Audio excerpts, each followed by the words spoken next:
Tuan Tanah adalah dewa. Bab 693. Dengan persetujuan Gu Qingyi, Qin Ming dapat pindah ke villa baru di Sansui Jiangnan secara terbuka. Tujuannya adalah agar ada orang yang menjaganya dan mencegah terjadinya serangan serupa oleh tim pemburu organisasi Nirvana. Akhir pekan lalu, si tukang daging memimpin komplotan pemburu untuk melancarkan serangan diam-diam di malam hari dan mencoba menculik Gu Qingyi, tetapi untungnya mereka bertemu Chen Tianzong dan yang lainnya. Tidak ada pihak yang saling mengenal, dan mereka mulai berkelahi secara tidak sengaja. Pertarungan tertunda cukup lama hingga Qin Ming dapat segera menyelamatkannya, jika tidak, akibatnya akan menjadi bencana. Setelah kejadian seperti itu terjadi sekali, Qin Ming tidak akan pernah membiarkannya terjadi lagi, dan diam-diam mengambil berbagai tindakan pencegahan. Dia tidak hanya mengatur agar Qianshu Fengzhen menyamar sebagai pembantu Wang Ma dan tinggal di villa untuk melindungi Gu Qingyi, tetapi dia juga mengatur tim yang terdiri dari 10 pembunuh tingkat atas untuk menjaga pinggiran villa 24 jam sehari. Karena Sansui Jiangnan adalah komunitas villa kelas atas, berbagai langkah keamanan telah diterapkan. Untuk menghindari menarik perhatian tim pembunuh 10 mutlak, Qin Ming menghabiskan sejumlah besar uang untuk menyewa sebuah villa di komunitas tersebut agar tim pembunuh dapat beristirahat dan bersembunyi. Terlebih lagi, villa yang disewa Qin Ming sangat dekat dengan rumah baru Gu Qingyi. Begitu terjadi situasi yang tidak terduga, tim pembunuh dapat tiba dalam waktu 1 menit. Beberapa keperluanku sehari-hari masih ada di villa lama. Bawa aku ke sana untuk mengambilnya setelah kamu selesai makan. Gu Qingyi tidak makan banyak. Dia segera meletakkan sumpitnya dan menyeka bibirnya yang merah dengan serbet. Katakan saja apa yang kamu butuhkan, aku akan menyediakannya untukmu. Kamu tidak perlu pergi. Istirahatlah yang cukup. Qin Ming berkata dengan penuh pertimbangan. Ambil beberapa pakaian, dokumen, dan buku yang akan saya perlukan besok, lalu cari perusahaan pemindahan untuk memindahkan sisanya di hari lain. Karena saya sibuk dengan pemakaman ibu saya akhir-akhir ini, saya pindah ke villa baru dengan tergesa-gesa dan tidak sempat membeli banyak barang. Saya hanya membeli beberapa kebutuhan sehari-hari, jadi seluruh villa tampak kosong. Setelah bertanya kepada Gu Qingyi apa yang ingin dia bawa, Qin Ming makan dan minum sepuasnya, lalu melaju meninggalkan kawasan villa Sansui Jiangnan dan menuju ke villa lama tempat Gu Qingyi dulu tinggal. Kedua tempat itu tidak jauh dari satu sama lain, dan Qin Ming tiba di alamat villa lama dengan mudah. Karena serangan yang terjadi akhir pekan lalu, lebih dari selusin orang tewas. Villa itu ditutup oleh polisi selama beberapa hari untuk penyelidikan dan pengumpulan bukti, dan akses masuk dan keluar hanya diizinkan sehari sebelum kemarin. Setelah memarkir mobil di pintu, Qin Ming mendorong pintu hingga terbuka dan masuk. Meski jenazah telah dibawa pergi, halaman belum dibersihkan dan masih berantakan. Terutama ruang tamu di lantai pertama, dindingnya penuh lubang, semua kaca pecah, dan bingkai jendela tergantung miring, membuatnya tampak seperti villa terbengkalai. Qin Ming melangkah maju beberapa langkah dan tiba-tiba berhenti, karena ia mendapati seorang pria berjubah tou berdiri di depan gedung dengan pedang panjang di punggungnya. Menghadap villa, hanya punggungnya yang terlihat. Siapa kamu dan apa yang kamu lakukan di sini? Mendengar pertanyaan itu, lelaki berjubah tou itu perlahan menoleh. Dia sudah tua, setidaknya berusia 50 tahun, tetapi dengan wajah kekanak-kanakan dan rambut putih, matanya seterang kilat, membuat orang tidak berani menatap matanya. Aku sudah menunggumu, dan akhirnya kau muncul. Kamu adalah Zhen Yangzi. Qin Ming mendongak ke bawah ke arah lelaki tua berpakaian pendeta Tao dan segera menyadari bahwa dia adalah Zhen Yangzi dari Sekte Xuantian. Beberapa waktu lalu, saudara Zhen Yangzi dan Zhen Yingzi serta guru Mu Yunsu, guru Sikong, datang ke Qin Ming dan mengusulkan untuk membeli cincin kuno tersebut. Demi mendapatkan cincin kuno itu, Sekte Xuantian mengirimkan beberapa kelompok orang, semuanya arogan dan suka menindas orang lain, bahkan sempat berkelahi dan berkonflik dengan Qin Ming. Hal ini membuat Qin Ming sangat tidak puas dengan orang-orang dari Sekte Xuantian. Dia sengaja mempersulit mereka dan meminta uang tunai sebesar 400 juta, yang harus dikumpulkan dalam waktu 1 hari, jika tidak, dia tidak akan bisa menunggu mereka. Kedua bersaudara Zhen Yangzi menerima syarat itu dengan amarah yang pasrah, dan memerintahkan keluarga Chen, salah satu dari 4 keluarga besar di Laut Cina Timur, untuk segera mengalokasikan semua dana, dan akhirnya berhasil mengumpulkan uang tunai sejumlah 400 juta dalam 1 hari. Setelah itu, Zhen Yin mengunjungi villa tempat Qin Ming tinggal pada tengah malam, dengan niat jahat untuk melukai Qin Ming guna membalas dendam karena telah dibodohi. Akibatnya, Zhen Yingzi tidak memiliki keterampilan seperti lawannya dan salah satu kakinya dipotong oleh Qin Ming. Jika Mu Yunsu tidak membujuknya, Zhen Yingzi akan mati malam itu. Setelah Zhen Yingzi dikirim kembali ke Sekte Xuantian, Zhen Yangzi sangat marah dan turun gunung 2 kali untuk mencari Qin Ming untuk membalaskan dendam adik laki-lakinya. Namun, Zhen Yangzi datang di waktu yang tidak terduga. Suatu kali, ia kebetulan sedang dalam perjalanan Qin Ming ke Amerika Serikat dan menghilang selama setengah bulan. Di waktu lain, ia kebetulan sedang dalam perjalanan Qin Ming ke Myanmar untuk menghadiri konferensi Raja Pembunuh. Zhen Yangzi memiliki sesuatu untuk dilakukan dan tidak akan menunggu Qin Ming setiap hari setelah makan. Dia memerintahkan keluarga Chen untuk memperhatikan pergerakan Qin Ming dan memberitahu dia setelah memastikan bahwa Qin Ming telah kembali ke kota Donghai. Beberapa hari setelah Qin Ming kembali ke kota Donghai setelah menghadiri konferensi Raja Pembunuh, keluarga Chen menerima berita tersebut dan segera memberitahu Zhen Yangzi. Selain itu, karena villa tempat Qin Ming tinggal sebelumnya dibom dan dia tidak punya tempat tinggal, keluarga Chen mengetahui bahwa Qin Ming telah bersama Gu Qingyi dalam beberapa hari terakhir. Itulah sebabnya Zhen Yangzi datang ke villa lama Gu Qingyi dan menunggunya. Anak muda, kau benar-benar membuatku mencarimu. Zhen Yangzi menjadi geram dan tatapannya menjadi lebih dingin ketika ia mengingat kembali bagaimana ia telah turun gunung untuk mencari Qin Ming berkali-kali namun gagal dan membuang-buang waktu. Aku ingin tahu apa yang ingin dibicarakan ketua denganku. Qin Ming samar-samar menebak tujuan kunjungan Zhen Yangzi dan mengajukan pertanyaan itu meskipun dia tahu jawabannya. Zhen Yangzi mendengus dingin, ada dua hal yang ingin ku minta padamu. Yang pertama adalah membalaskan dendam adikku. Hidup atau matimu tergantung pada pikiranku. Jika kau tidak ingin mati, lakukan hal kedua untukku. Apa hal kedua? Ceritakan dulu padaku. Qin Ming sama sekali tidak menanggapi ancaman Zhen Yangzi dengan serius. Dia bertanya sambil mengupil. Yang kedua, serahkan benda yang kau dapatkan dari cincin kuno pelindung itu. Aku akan menggunakan benda itu untuk menukar nyawamu. Jika kau berani menolak, malam ini adalah hari kematianmu. Setelah Zhen Yangzi selesai berbicara, terdengar suara, dentang, kilatan cahaya dingin, dan dia menghunus pedang di belakangnya, seolah-olah dia akan membuat Qin Ming mati kehabisan darah di tempat jika Qin Ming tidak berani melakukan apa yang dia katakan. Tunggu. Qin Ming segera memberi isyarat berhenti dan berpura-pura bingung lalu bertanya, apa maksudmu dengan menjaga benda-benda di dalam cincin kuno itu? Kenapa aku tidak mengerti apa yang kau bicarakan? Aku akan memberimu cincin itu. Kau tahu betapa beratnya cincin itu lebih baik daripada aku. Itu bukan dompet, bagaimana mungkin ada sesuatu yang tersembunyi di dalamnya? Kesabaranku terbatas. Aku tidak punya waktu untuk berdebat denganmu. Jangan pura-pura bodoh. Jawab saja apakah kau akan menyerahkannya atau tidak. Jika kau menyerahkannya, aku akan memberimu cara untuk hidup. Jika tidak, kau akan mati. Nada bicara Zhen Yangzi dingin, tanpa sedikit pun emosi, dan membuat orang menggigil hanya dengan mendengarnya. Aku tidak tahu apa yang kau bicarakan. Apa yang harus kuberikan padamu? Atau jika kau menginginkan sesuatu, katakan padaku bentuknya sehingga aku dapat berpikir apakah aku memilikinya atau tidak. Qin Ming terus bercanda. Kulihat kau tidak akan menangis sampai kau melihat peti mati itu. Aku akan memotong anggota tubuhmu terlebih dahulu dan memukulmu hingga lumpuh, lalu lihat apakah kau mengaku. Zhen Yangzi tampaknya yakin bahwa Qin Ming telah memperoleh benda-benda di dalam cincin kuno itu. Tanpa bertanya terlalu banyak, dia mengayunkan pedangnya dan membunuhnya. Ketika pedang itu diayunkan, cahaya pedang seterang cahaya bulan meledak, menyapu dengan aura tajam yang tidak bisa dihancurkan. Malam ini tidak ada bulan, hanya cahaya bintang yang redup, dan malam itu redup. Dalam kegelapan yang redup, cahaya pedang yang terang ini tampaknya menjadi satu-satunya hal di antara langit dan bumi, dan cahaya itu tiba dalam sekejap secepat kilat. Kalau orang biasa, dia pasti akan terpotong dua oleh pedang seperti itu, tanpa ada kesempatan untuk menghindar. Pada saat yang sama, Qin Ming juga bergerak dan menghilang dari posisi aslinya dalam sekejap. Kabut hitam aneh muncul di sekelilingnya. Saat dia menghindar dan bergerak, dia menyatu dengan kegelapan di sekitarnya dan menghilang. Meskipun Qin Ming belum pernah bertarung dengan Zhen Yangzi, seorang ahli dapat mengetahui apakah dia kuat atau lemah hanya dengan mengulurkan tangannya. Dilihat dari pedang yang diayunkan Zhen Yangzi, keterampilannya tidak kalah dari Tian Sha, dan dia juga seorang master tingkat atas. Qin Ming tidak berani menyembunyikan ketidakmampuannya dan dia menggunakan keterampilannya untuk berbaur dengan kegelapan segera setelah mereka mulai bertarung. Jangan bersembunyi, anak muda. Trikmu ini mungkin berguna untuk melawan orang lain, tetapi sama sekali tidak dapat dilacak di hadapanku. Itu hanya membuang-buang energi. Zhen Yangzi mencibir dengan jijik, melompat keluar secepat kilat, dan terus-menerus menebas dengan pedang di tangannya. Setiap pedang secara akurat mengenai tempat Qin Ming bersembunyi. Untungnya, setelah Qin Ming bergabung dengan kegelapan, ia menjadi seringan bulu, kecepatannya menjadi 2 kali lipat, dan ia berhasil menghindari serangan Zhen Yangzi. Hal ini membuatnya sangat bingung. Kemampuan tubuhnya yang telah teruji dan teruji ternyata gagal di hadapan Zhen Yangzi. Ini adalah pertama kalinya ia menghadapi situasi seperti itu. Qin Ming tidak mempercayainya dan mencoba beberapa kali lagi, tetapi selalu ditemukan oleh Zhen Yangzi. Dia tidak punya pilihan selain muncul. Tidak ada gunanya bersembunyi lagi. Dia bertanya dengan bingung, bagaimana kamu bisa tahu? Anak muda, kau terlalu naif. Kata Zhen Yangzi dengan ekspresi puas di wajahnya, begitu kita bertemu, aku telah memberikan tanda spiritual padamu. Kau dapat melarikan diri dalam radius 10 mil, tetapi kau tidak akan pernah bisa lolos dari Gunung Lima Jariku. Jadi begitulah adanya. Sepertinya aku benar-benar ceroboh. Qin Ming tiba-tiba menyadari dan tersenyum pada dirinya sendiri. Ia juga memiliki kemampuan untuk mencap kesadaran spiritualnya pada orang lain, yang setara dengan memasang pelacak tak terlihat. Selama orang tersebut berada dalam jangkauan sinyal yang dapat diterima, ia tidak akan bisa bersembunyi. Lihatlah trik apa yang masih tersisa. Jika kamu tidak ingin mati, belum terlambat untuk menyerahkan barang-barang itu sekarang.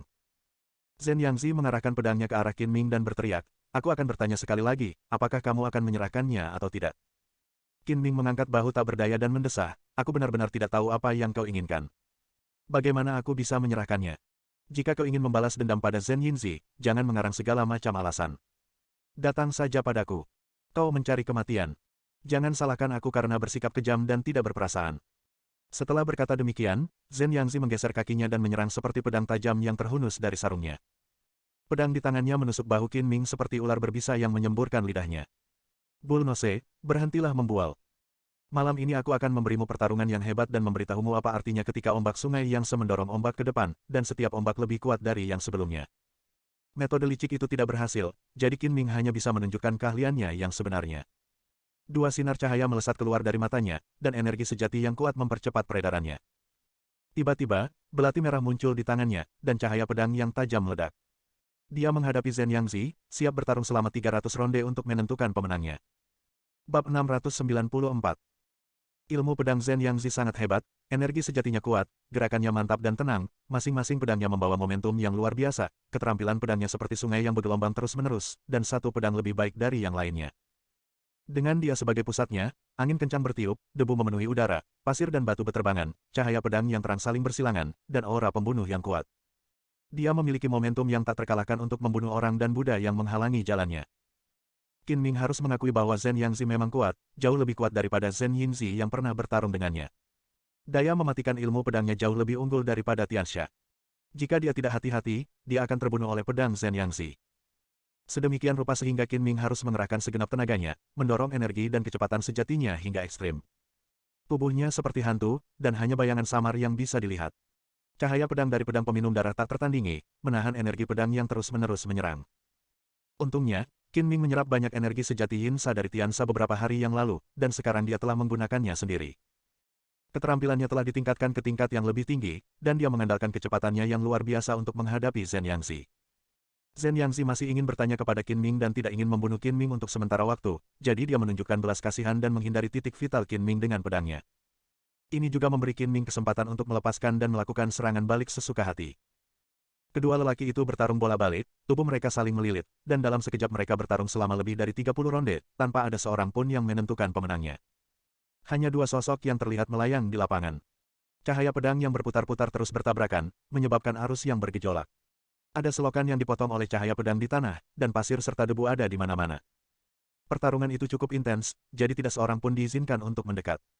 Ding-dang, ding-dang. Suara logam beradu terdengar dari waktu ke waktu. Qin Ming hanya bisa mengayunkan pedangnya untuk menangkis beberapa serangan yang sulit dihindari. Pedangnya bertabrakan dengan pedang panjang Zhen Yangzi, dan percikan api berterbangan dari tabrakan kedua pedang itu. Meskipun Qin Ming menggunakan pedang pendek dan tampaknya tidak diuntungkan dalam hal senjata, dia tidak kalah sama sekali saat berhadapan dengan pedang panjang Zhen Yangzi. Karena dia mengandalkan masa mudanya, dia lebih kuat dari Zhen Yangzi, dan pedang peminum darah adalah senjata suci yang dapat memotong besi seperti lumpur, dan lebih tajam dari pedang Zhen Yangzi. Tenaga yang besar dan senjata yang tajam bersama-sama sepenuhnya menutupi kekurangan senjata yang lebih pendek. Dang! Selama pertarungan, kedua pedang, satu panjang dan satu pendek, saling bertabrakan lagi. Dengan suara keras, pedang di tangan Zhen Yangzi patah menjadi dua bagian, dan separuhnya jatuh ke tanah. Qin Ming memanfaatkan situasi tersebut dan tidak menunjukkan belas kasihan. Dia memutar pergelangan tangannya dan mengayunkan pedangnya lagi. Cahaya pedang yang tajam, lebih dari setengah meter panjangnya, melintas seperti angsa liar yang terkejut dan menebas leher Zhen Yangzi. Zhen Yangzi langsung menyembunyikan kepalanya. Pedang itu melewati kepalanya, memotong sehelai rambutnya. Rambut yang diikat di belakang kepalanya juga terpotong. Rambutnya tiba-tiba menjadi acak-acakan dan dia tampak acak-acakan, seperti orang gila yang baru saja kabur dari rumah sakit jiwa. Aku sangat marah. Zhen Yangzi tidak bisa lagi tetap tenang dan menjadi marah. Urat-urat di dahinya menonjol dan dia menusuk perut bagian bawah Qin Ming dengan ganas dengan satu-satunya bagian pedang yang patah, berharap dia bisa menusuk usus Qin Ming dengan pedang ini. Qin Ming mengubah langkahnya dan segera mundur 5 atau 6 meter, memperlebar jarak antara dia dan Zhen Yangzi. Keduanya berhenti berkelahi pada saat yang sama dan saling berhadapan dari kejauhan. Zhen Yangzi menggelengkan kepalanya dan merapikan rambutnya yang berantakan. Matanya memancarkan tatapan yang sangat dingin seperti es selama 10.000 tahun, yang membuat orang-orang merasa kedinginan. Apa kau pikir jika kau memotong pedangku, kau akan punya kesempatan untuk bertahan hidup? Dasar bodoh, melakukan itu hanya akan membuatmu mati lebih cepat. Malam ini, aku akan menunjukkan kekuatanku yang sebenarnya. Suara Zhen Yangzi sama dingin dan kejamnya, dan dia jelas memiliki niat membunuh yang tak termaafkan. Dia meraih pedang patah itu dengan kedua tangan dan mengguncangnya dengan keras. Bang! Dengan suara keras, pedang patah itu pecah menjadi 3 bagian, dan kemudian Zhen Yangzi dengan santai melemparkan gagangnya ke tanah. Pedang patah ini adalah takdirmu. Bahkan jika kau menyerahkan benda di dalam cincin kuno itu, kau tetap akan mati. Oxnose, siapa yang kau coba takuti dengan mematahkan pedang yang patah? Gunakan saja keahlian apapun yang kau miliki, dan aku akan mengambil semuanya. Qin Ming memiliki ekspresi menantang di wajahnya dan penuh semangat juang. Dia adalah tipe orang yang akan lebih termotivasi untuk bertarung jika lawannya lebih kuat, dan dia tidak takut pada lawan manapun. Buka matamu dan perhatikan baik-baik, atau kau mungkin akan mati tanpa tahu bagaimana dalam sekejap.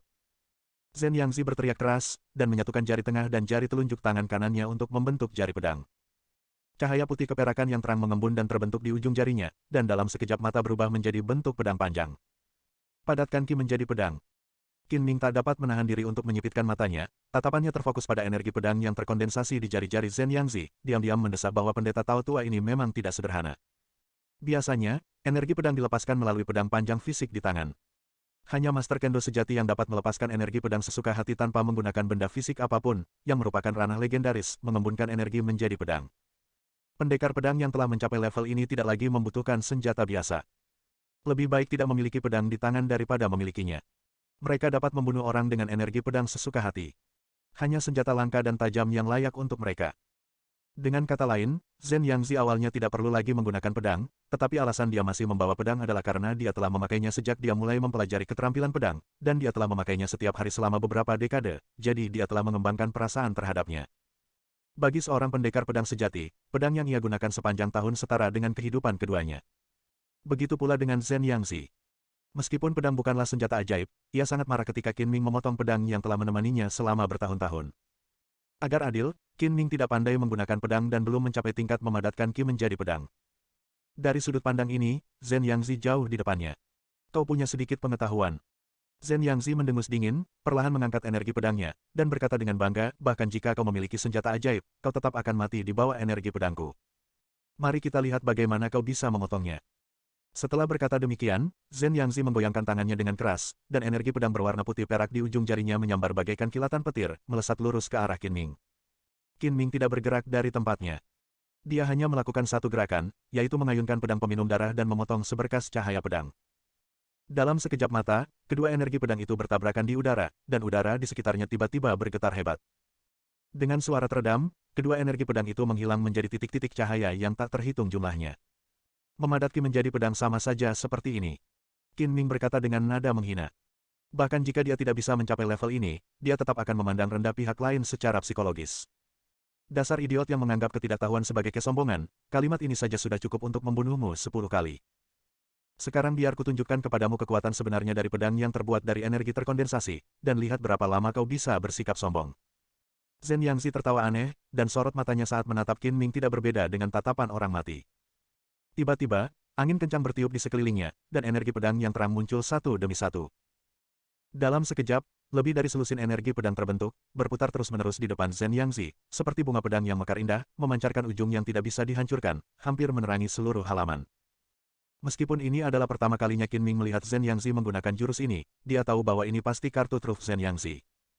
Ekspresinya menjadi serius, tetapi matanya bersinar dengan kegembiraan karena dia ingin mencobanya.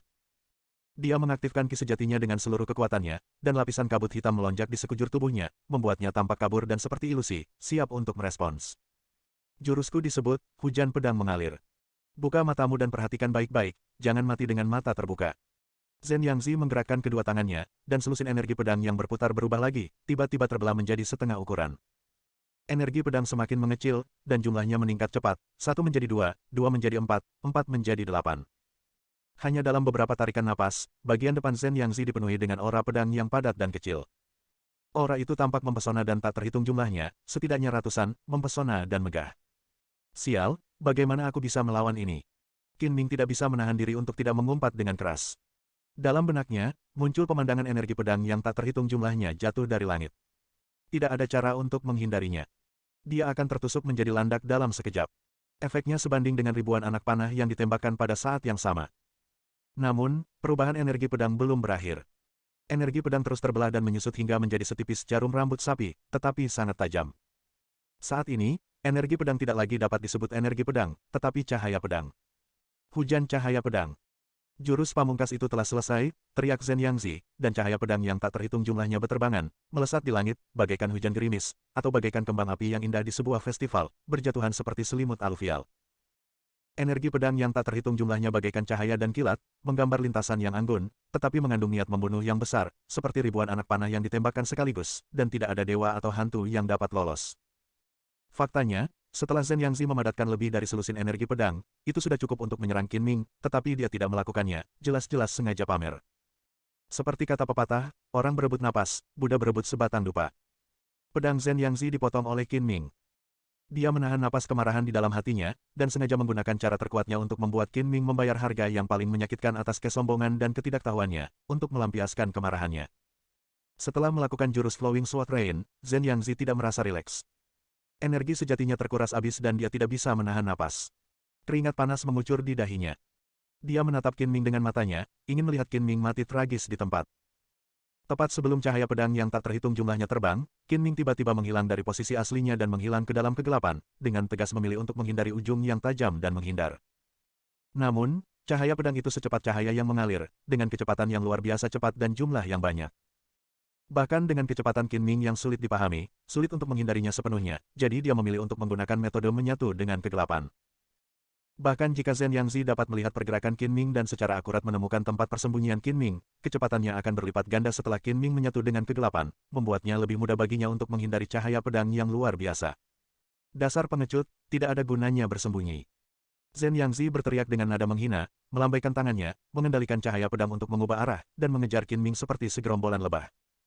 Namun, cahaya pedang itu begitu cepat dan banyak sehingga bahkan Zhen Yangzi tidak dapat mengendalikan semuanya. Beberapa di antaranya jatuh di tempat Qin Ming tadi. Tanah beton tiba-tiba menjadi berlubang-lubang seolah-olah telah ditembak oleh peluru, dan pasir berterbangan di mana-mana. Namun, Qin Ming yang menyatu dengan kegelapan, tidak berani berhenti sejenak. Ia melesat maju seolah pantatnya terbakar, dengan cahaya pedang berterbangan di langit di belakangnya dan mengejarnya dari dekat. Jika ia sedikit lebih lambat, ia akan mati mengenaskan karena tertusuk ribuan anak panah di jantungnya. Bersambung.